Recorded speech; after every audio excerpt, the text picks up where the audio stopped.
Welcome to Hey Podcasters, where we bring live discussion with our podcasters' guests, find answers, and gain new answers to some of the most challenging questions about podcasting. We believe it's the best way to get tips and learn. Hello, everybody. I am so glad to be here with the one and only Larry Roberts. You talking about a gracious podcaster, but he's not only a podcaster, he is a speaker and he has a voice that will just drop you and melt you.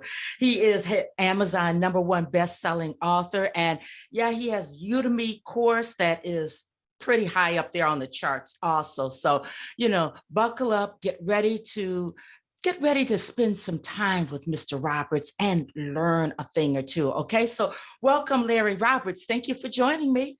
Thank you so much. That was a very gracious introduction, and now I feel the pressure to live up to it. So, I think when you just do you and you open up your mouth, because this is a celebration that is for inspiration and teaching others, and when you speak, you have no other resource except to be all of that. So this is going to be no problem.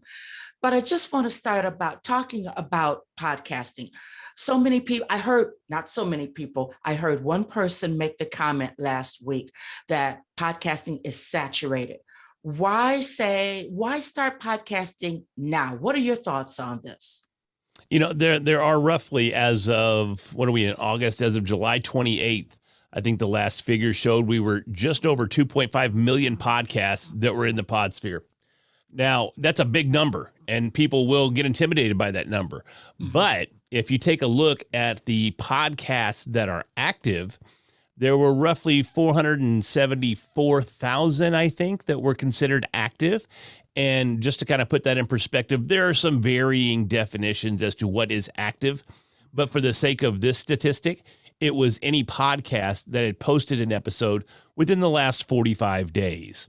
So although, yeah, there's 2.5 million podcasts out there, the vast majority of them aren't active. They're not posting new content. So although you hear the word podcasting a lot and everybody seems to have a podcast or they're starting a podcast, guess what? This is still the perfect time to get in what I still consider the ground floor.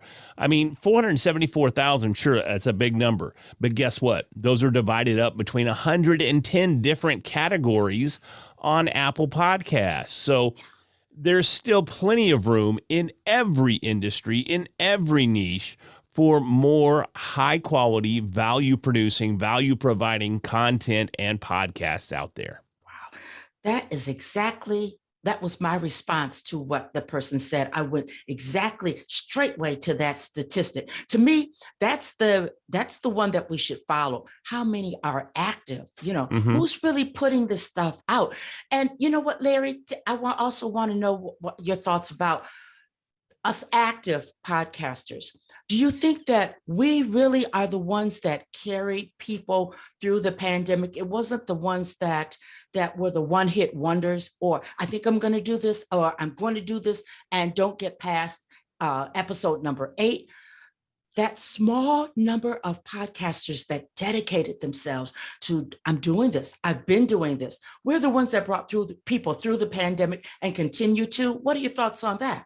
Well, I think we definitely contribute. We definitely lead the way, and we do that by leading through example. But I think there's still that opportunity, too, for those that are out there that are just starting. That was the big surge that we saw in podcasting was, once the pandemic hit and everyone was trapped at home and everybody was having to come up with new ways to engage with their clients and engage with their ideal audience, podcasting seemed to be a really, really good fit. But at the same time, a lot of those that jumped in didn't really realize what consistent content actually meant and what, successful podcasting really means to them. A lot of times people jump into the game and they have these delusions of Joe Rogan grandeur. And when those millions and millions of downloads and those fat contracts from Spotify don't come barreling through the front door, they tend to get a little upset. They tend to get a little disappointed, and then they tend to pod fade, which is what the statistics show us. Yeah, Oh my goodness. See, yes, I totally agree. Now is the perfect time to jump on in. But I love what you said about content. Now you have to come correct.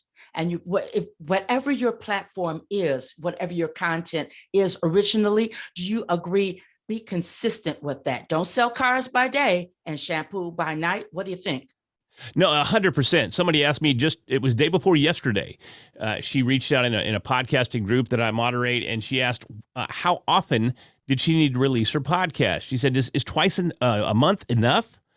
And my response there was twice a month is perfectly fine if that's what your audience is accustomed to.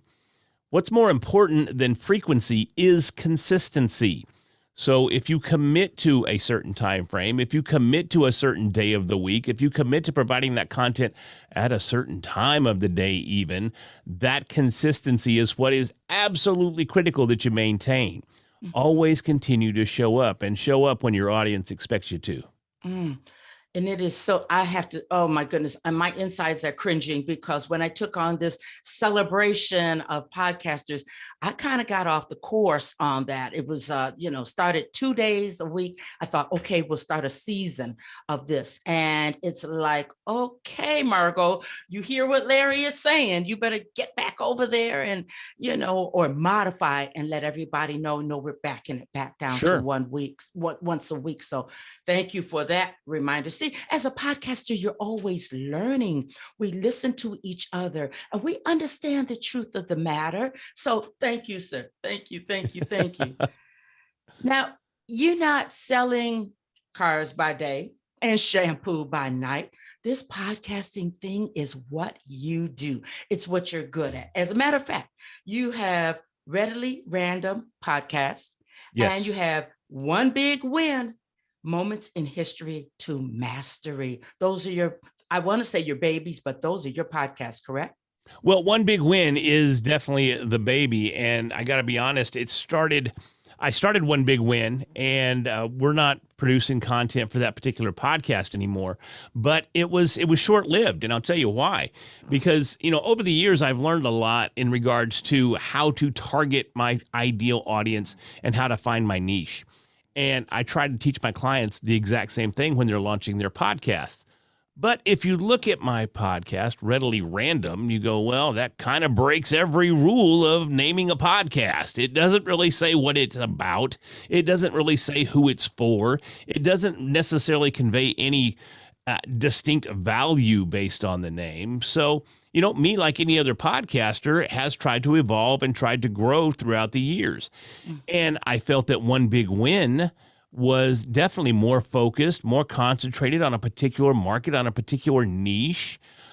But as I kicked off One Big Win and actually stopped creating content for Readily Random, what I saw was that Readily Random was still continually outperforming One Big Win. So when I had the data to evaluate and I could sit back and look at it rationally and go, okay, I'm creating this podcast, I'm publishing this content, but it's not doing as well as Readily Random.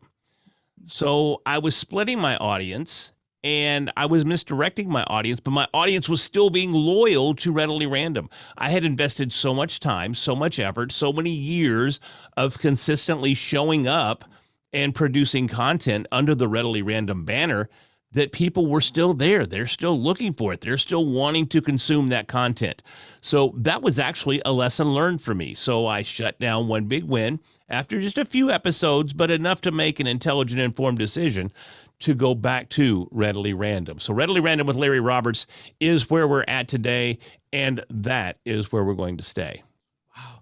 You said something very, very important. You watched the statistics, the numbers.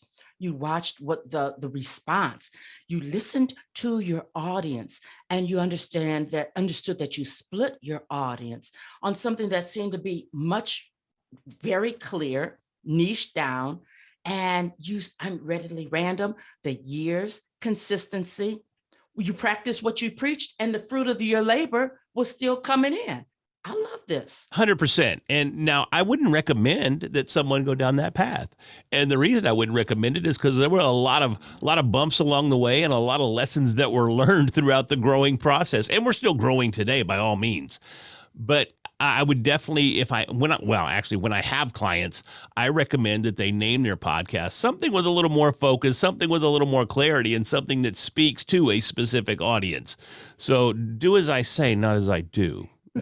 We always loved that growing up, didn't we? Yeah. You learned the hard way and it worked for you, but it's not something that you recommend and say, this is going to work for you. It probably won't. That's what I hear you saying. It's a lot harder. There's no sense in doing it hard when you can do it smart. I had to choose the hard way. I think I hear what you're saying. But when a person is evaluating and you have to make that hard decision, you did it according to the numbers and not according to your heart, not according to emotion. But I want to do this podcast. I've been there, but I want to talk about this. But if the numbers aren't there, do you put your resources, your time, your energy over there? You have to make that decision. Yeah, and that's up to the individual podcaster. It really depends on what your goals are for your podcast. What's your purpose for starting the podcast? Is it just sharing your passion for something? Hey, that's great.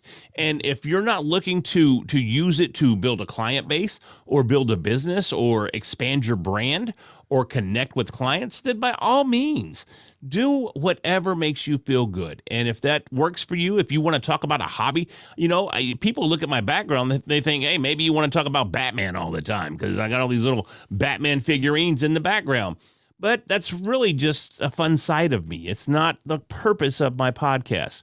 So as long as you're clear on the purpose of your podcast and you adjust your expectations accordingly for the defined success of your podcast, then you're going to love every minute of it. So it really just depends on your goals. Yeah. You have to define what your goals are. What are you after? What results do you want to come back your way? Throwing that bread on the water, don't be disappointed if it doesn't come back the way you want it. You're going a little soggy. I got you.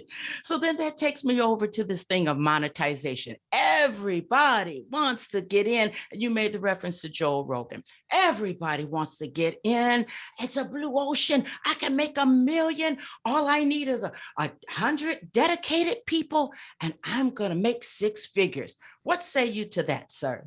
Well, I'm not going to say it can't be done, but I'm going to say once again to adjust your expectations accordingly.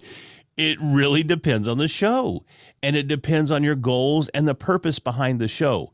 There are a number of different ways that you can monetize a podcast. You can do it through sponsorships. You can do it to sell your own goods or services. You can do it to leverage the power of a digital product. Maybe you write an ebook, or maybe you have another digital product that you create, artwork or something along those lines. You can also monetize by using the podcast to land speaking engagements, maybe establish yourself as a speaker.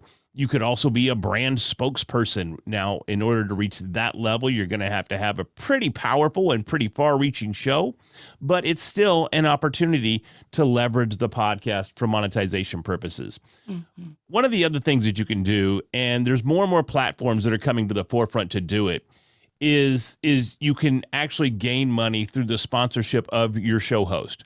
Anchor's real big at doing this. If you host your show on Anchor, and I get nothing from Anchor. As a matter of fact, I don't even really promote Anchor, but using them as the example here, you can host your show and you get a fraction of their ad revenue. So the more people that listen to your show, the more people that engage with your show, the more money you're going to get from the Spotify endorsements. And that works out really well sometimes, depending, again, on the size of the show. And if you have a YouTube creator and they're part of the YouTube partnership program, then it works the exact same way. If you have 1,000 subscribers on YouTube, you can start monetizing that channel based on the viewership and the engagement with your videos. It works the same way on Spotify. So there's monetization opportunity. I said Spotify, but I meant Anchor. There's monetization opportunities that exist there as well. Mm-hmm. One of the easiest ways to start monetizing your podcast is to have fan donations come in. There's organizations like Patreon where you can put a paywall up and have your super fans donate to the show to get exclusive content, or maybe they get sneak peeks at upcoming content, or they get behind the scenes, or whatever it may be. But that's one of the easiest ways to start monetizing your show. So there are a ton of different ways to do it. And again, it all boils down to, what did you plan for out of the gate when you launched your podcast, and what are your goals for the podcast? So knowing those two things will help you decide which direction you want to go to pursue the most effective monetization efforts for your show. So it's really factoring that into your business plan, the business plan 100%. part of your, and that has to be done. Sounds like a combination is going to work. Don't think that don't just believe that you only need one channel, one river, one stream, as they say. Right. If it's your podcast, then you can use whatever works for you. Now, I know that you created this fabulous course over on Udemy. Mm-hmm. So you use that, your book. I mean, you have many different channels, buy me a coffee, all of those things, but you phase them in when you're ready, correct? Correct. And a lot of times, these products or these services that we offer, they come in as an additional effort to legitimize or provide credibility to us as thought leaders in whatever our industry or niche is. So I highly recommend that someone takes the time to do that, to complement their show, or vice versa. Use the show to complement an already existing book or course or whatever it may be. Mm-hmm. I also hear you say that it's a good idea to go ahead and hit your podcast to an existing business, talking about supercharging yourself as an expert in that niche, in that field, in that industry. It all works together for you, correct? Yeah, definitely. I mean, if you already have a business that doesn't have a podcast, branded podcasts are something that are growing exponentially. There are very few brands out there, I'm talking the big brands, that don't already have a podcast to help lift up and support that brand. Now, as entrepreneurs or small business owners, podcasts are also an excellent resource for establishing a relationship with your clients. This gives your clients an opportunity to not only get to know you more, but get to see what you have to say about whatever your product or service is. It establishes yourself even deeper as a as a subject matter expert based on the products or services that you provide. So it's an excellent opportunity for you to get your message out and build your brand and build those relationships that otherwise you really wouldn't have the opportunity to create. Wow, this is exciting stuff. I love it. I mean, it's real, it's doable. This is exciting stuff that you're talking about. I love it. Thank you, Larry Roberts. This is just great. Now, I want to kind of take a kind of a turn, and let's get out the crystal ball for a moment. Okay. Because of COVID, I was just too petrified to go to Podcast Movement 2021. I just couldn't get to Nashville. You and many, many others. So don't feel bad about that. I did feel bad. And I was mad at myself. I thought, why couldn't you find the courage to go? And I said, I'm not going to go virtually. I just refused to. I said, I want to be there. I want to hear. I want all the energy. But that's in the past. You were there. Yes. I want your perspective on where this industry is going. You were there, those that ventured out and went, you heard, you saw, you felt, you spoke to. What's going on in the industry? The industry is ever evolving. And, one of the biggest talks that was there was Mark Cuban and Fallon Fatimi, who introduced Fireside. And that was an interesting conversation. I don't think it went quite as well as they planned, but it shows an evolution in the industry. And that's what I got out of the two shows that I was there. I was there for Podcast Movement, and I was there for another event called Nashville Rockin' Pod, where I spoke to rock and roll industry leaders on the power of podcasting. So it was kind of cool to get different perspectives, because this was a very niche event that followed right after Podcast Movement. But that's what I'm seeing across the board, is an evolution in the media that we're creating, the content that we're creating. and honestly, the definition of a podcast. And this is going to get me in trouble with some podcast purists out there, because traditionally a podcast is not a podcast unless it's distributed using an RSS feed or a really simple syndication feed. But what we're seeing now, and the terminology is evolving and the concept is evolving to where any type of audio/video content is getting labeled as a podcast. And I think that's the biggest point to lock onto there is, there's so many traditionalists out there that get locked into this one concept, and they say, if you don't do it this way, then it's just not what it is. Well, and that's great for the timeline.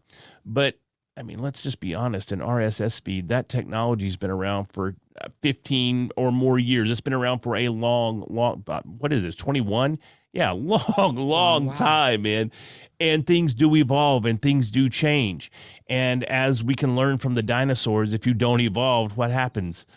You become extinct. That's right. So that to me was the biggest message between both of the shows that I attended.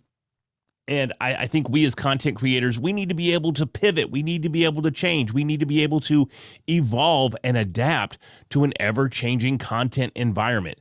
That's the biggest lesson and my biggest takeaway.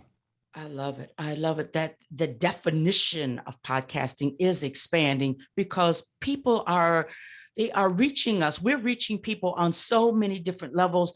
On one day I may listen, the next day I want to watch. It all depends on what I'm doing. So let's give the people what they want. Wow. So I just real quick. So the rock and roll, getting into podcasting and that type of, that is huge. I love it. So they're getting into this thing, both feet in, correct? Well, I think that's a demonstration that everybody is getting in on this thing. Wow. So many of us, especially in my generation, I was born back in 72. Yeah. We have all of this life experience. So we got all these stories, man. We have all of these stories that, guess what? No one else has, because they're unique to us. Yeah. And we're looking for an outlet for those stories. In the rock and roll industry, the folks that were at this conference, they're the old school, like 80s rockers and they still look the same way, and they're still rocking. We had some of the original MTV VJs that were speaking there as well. Mark Goodman, for example, I think he was the first VJ ever. I think he was the one we saw when MTV went on the air. That was the gentleman that introduced it. He was there as a speaker as well, and it was really cool to be able to share the stage with someone like Mark Goodman. That was insane.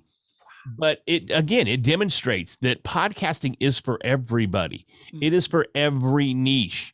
Now, again, you may not have those Joe Rogan numbers. Odds are you're just not. And I don't like busting bubbles, but I like to keep a realistic perspective on how we're moving forward.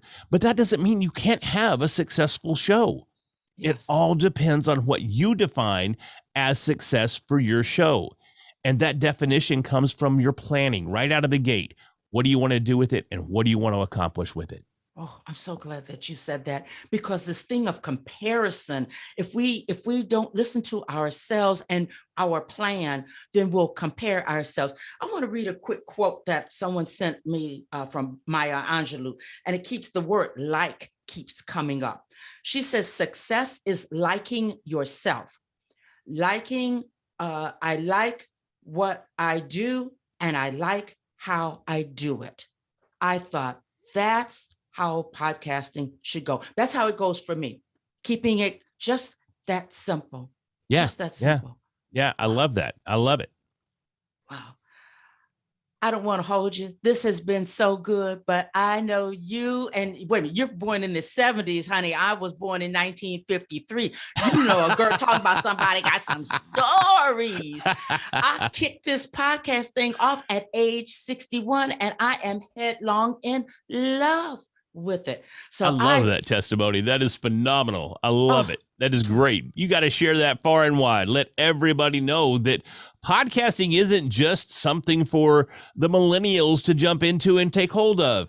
It's for everybody. And it doesn't matter where you come from, what your background is, or anything. It is literally for everyone, any age. I don't care, whatever it is. Get in there and start a podcast. Get in there. Get in there.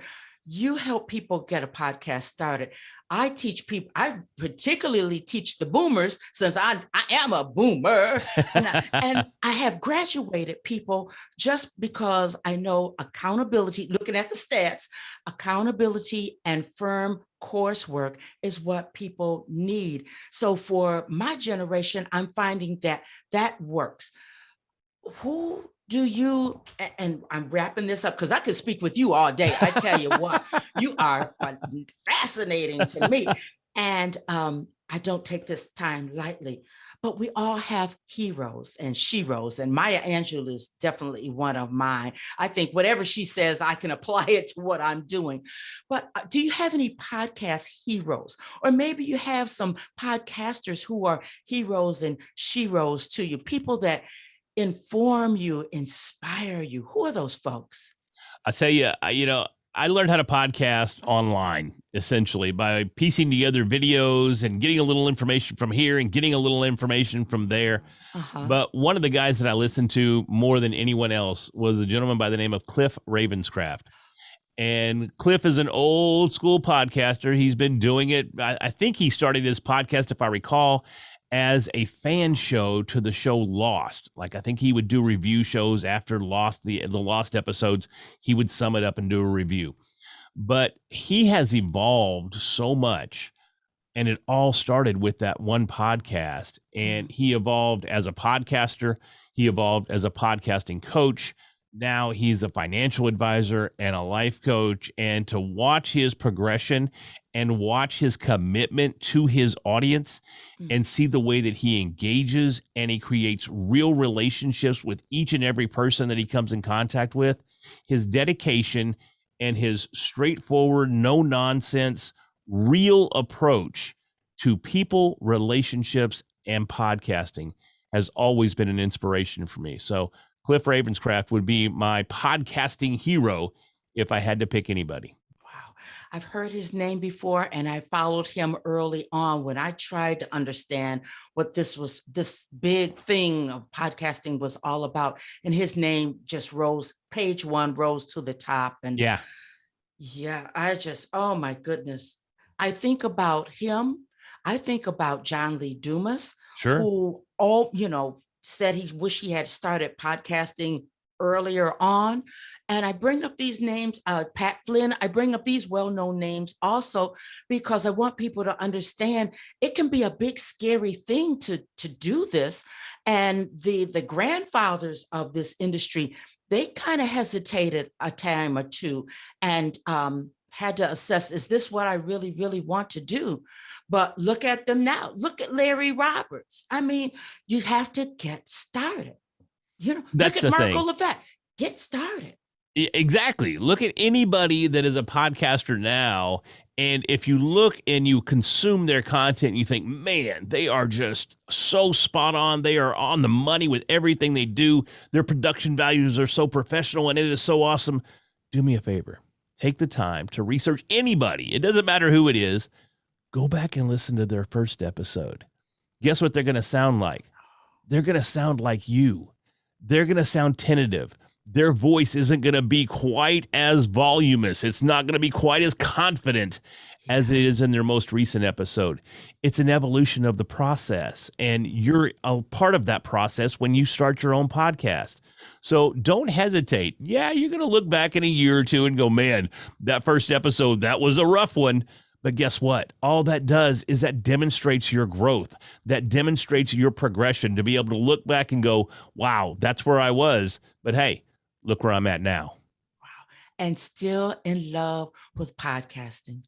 Still got the flavor of it in your mouth and you just want to give it out. That is a precious, precious place to be in.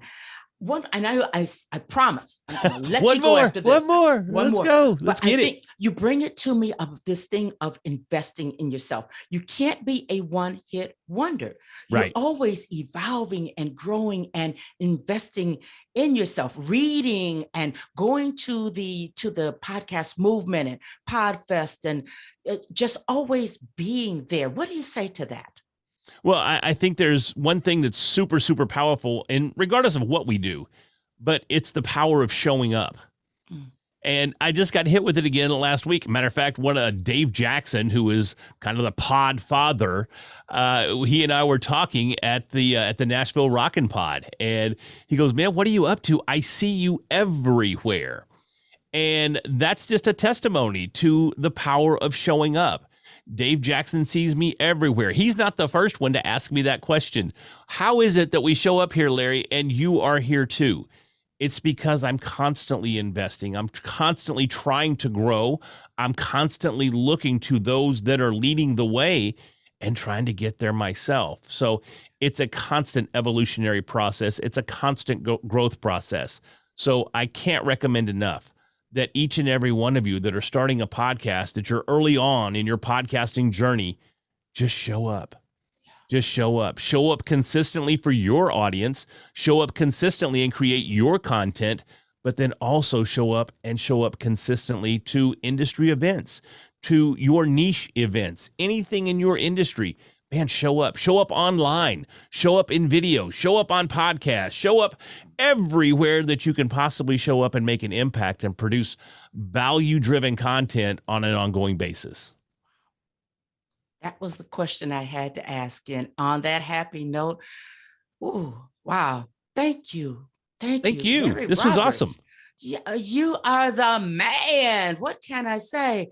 And thank you for taking time to celebrate podcasters with us over here at Hey Podcasters. This is so great. Wow.